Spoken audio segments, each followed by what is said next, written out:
நம்முடைய அரசு எப்படி இருக்கும்? என்ன சொல்லும்? நம்முடைய அரசு என்ன சொல்லும்?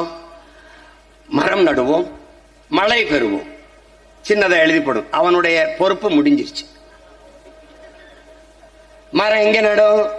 செய்தித்தாள் விளம்பரத்துல நடும். ஒவ்வொரு தலைவனின் பிறந்த நாளையும் 1 கோடி மரம் நடுவோம். எங்க? செய்தித்தாள்.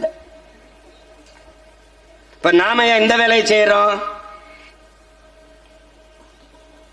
செயல் அரசியல், சேவை அரசியல் செய்ய நினைக்கிறவன் தான் இந்த வேலையை செய்வான். செய்தி அரசியல் செய்பவன் இதை செய்ய மாட்டான். கட்சி அரசியல், தேர்தல் அரசியல் செய்ய நினைப்பவன் இந்த வேலையை செய்ய மாட்டான். மக்களுக்கான செயல் அரசியல், மக்களுக்கான அரசியல் எவன் செய்ய நினைக்கிறானோ அவன்தான் இந்த வேலையை செய்வான். அப்படி போடப்பட்டதான் மாடு ஆடுகளின் மாநாடு, மரங்களின் மாநாடு, மலைகளின் மாநாடு, தண்ணீர் மாநாடு நடக்க இருப்பதும் அப்படித்தான்.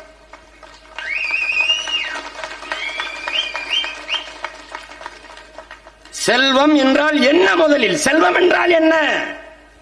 காடு செல்வமடா, ஆடு மாடு செல்வமடா, அறிவு செல்வமடா, கடலின் வளம் செல்வம், மலை செல்வம், மணல் செல்வம்.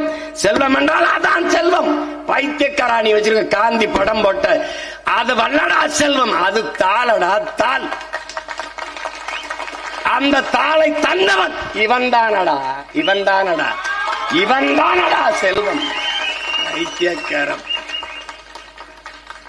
செய்திகளை உடனுக்குடன் தெரிந்து கொள்ள கீழ்கண்ட கேபிள் மற்றும் டிடிஎச் நெட்வொர்க்குகளில் எம்நாடு செய்தி தொலைக்காட்சியை காணுங்கள். பாதகம் செய்பவரை கண்டால் நாம் பயம் கொள்ளலாகாது பாப்பா. மோதி மிதித்துவிடு பாப்பா, அவர் முகத்தில் உமிழ்ந்துவிடு பாப்பா. அண்மை செய்திகளை உடனுக்குடன் தெரிந்து கொள்ள இணைந்திருங்கள் எம்நாடு தொலைக்காட்சியுடன்.